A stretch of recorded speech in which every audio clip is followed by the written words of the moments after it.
por España, por el rey, y por el oro. Hello, and welcome to another episode of The Hat Historian. In this video, I'll be talking about a famous late Renaissance combat helmet most associated in popular culture with the Spanish Conquistadors, the Morion.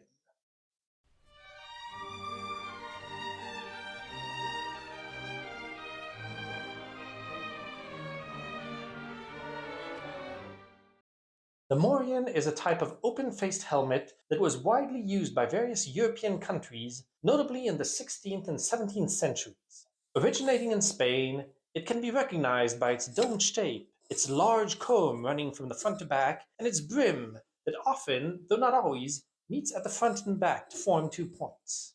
The term Morion comes from the Spanish name Morion, and is thought to come from the Castilian moro, meaning snout, and in some cases upper head, referring to the area of the body the helmet protects. From Spain, it quickly spread to other nations of Europe, where it became a common item of protection for foot soldiers. So how was it developed? The Morion, as we now would recognize it, first began to appear in the mid-1500s in Spain. It is an open-faced helmet, meaning it lacks a mask covering the face, and is probably descended from older models of kettle hat, the famous disc-shaped helmet that was popular in Western Europe, notably Britain and France, after the 12th century. These kinds of helmet were popular with infantry and light cavalry, as they were much lighter than the heavy enclosed helmets of knights. They traded diminished protection for a greater field of view, greater comfort and agility, and ventilation. The reduced protection was considered acceptable with those advantages, particularly for infantrymen who faced cavalry, as sword blows tended to come from above the top of the head, an area the kettle hat protected. As the centuries went on, the design of the kettle hat, originally a simple brimmed dome that looked like an upturned plate, was refined in order to make it more resistant. The top of the dome tended to develop a comb of some kind, running front to back. This had the advantage of strengthening the helmet and diverting sword blows to the side. This concept has also been seen with pointed-topped helmets. In the 15th century, these had spread throughout Europe, and by then the brim had been reshaped to form an arc along the sides rather than the flatter older style, thus offering protection to the ears and side of the head, while at the same time opening up the face for better vision. These models were sometimes called cabecets, from the Spanish cabeza for head. They often fit closer to the head, and had a sort of pleat at the top that acted as the reinforcement that I just mentioned. The style was popular in Spain and Italy throughout the 15th century, particularly amongst the Spanish troops that were fighting the Reconquista, the fight against the Muslim Moors who had ruled the peninsula for centuries. The models used at this time were still fairly understated, with only a subtle swoop to the brim and a very short comb. But after the end of the Reconquista, and thus the diminishing of fighting in Spain, the helmets began to take on a more stylized, extravagant appearance, less practical but more striking, meant to impress. The Morion as we now imagine it, with its tall comb on the summit and its brim that comes to a point on the front and back, did not appear until the 1540s. These were often made in 2 halves, which were then assembled together to form the final product. It should be noted, though, that while this is the appearance that is pictured today, back in its day, it could also have a much more pointed shape, often with a little hooked summit. Both were referred to as Morions, and were also very popular in northern Italy.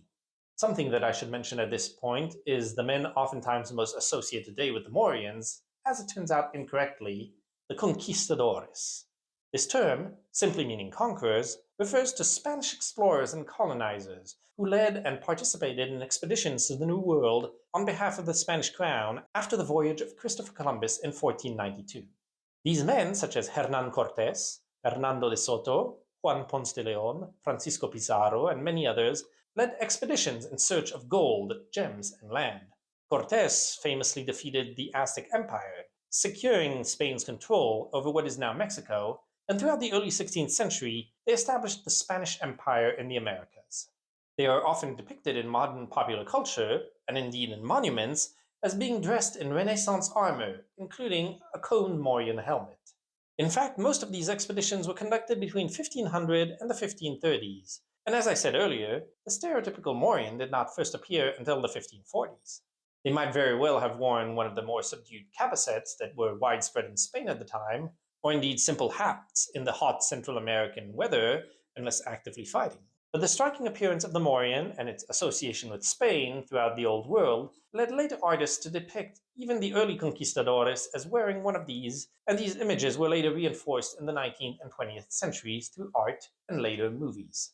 However, this image, famous as it might be, is largely anachronistic.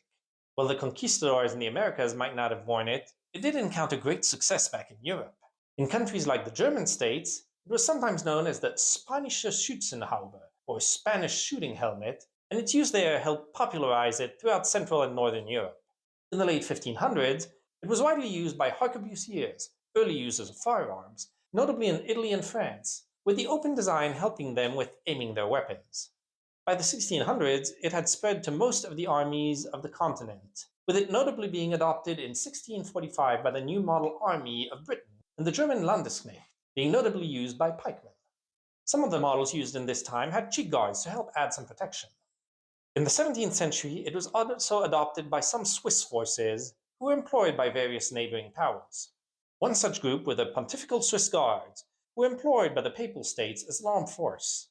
For this latter force, its use was mostly practical at the time, and eventually was replaced with other equipment according to the fashions and development of the time. It was not reintroduced until the early 20th century, when Jules Repon, then commandant of the Guard, created new full-dress uniforms which were introduced in 1914, and not designed by Michelangelo, as legend would have it. Strongly inspired by Renaissance designs, they included the plume morion as their headgear.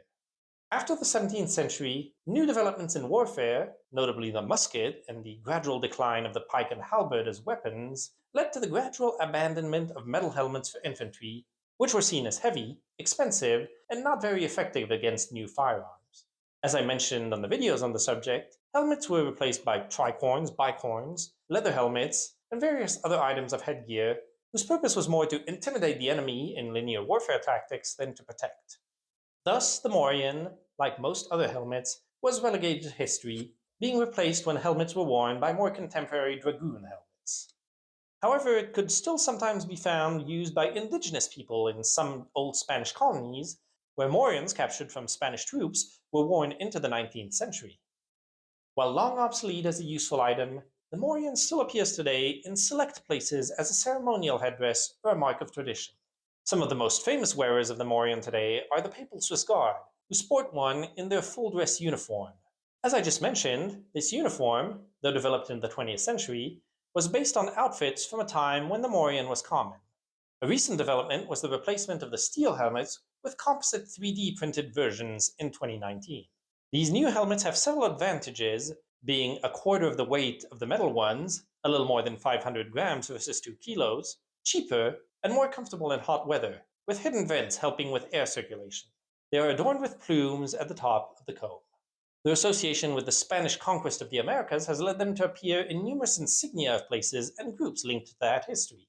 The city of Cupertino, California, features a prominent morion in its emblem, as does one of the brigades of the Florida National Guard.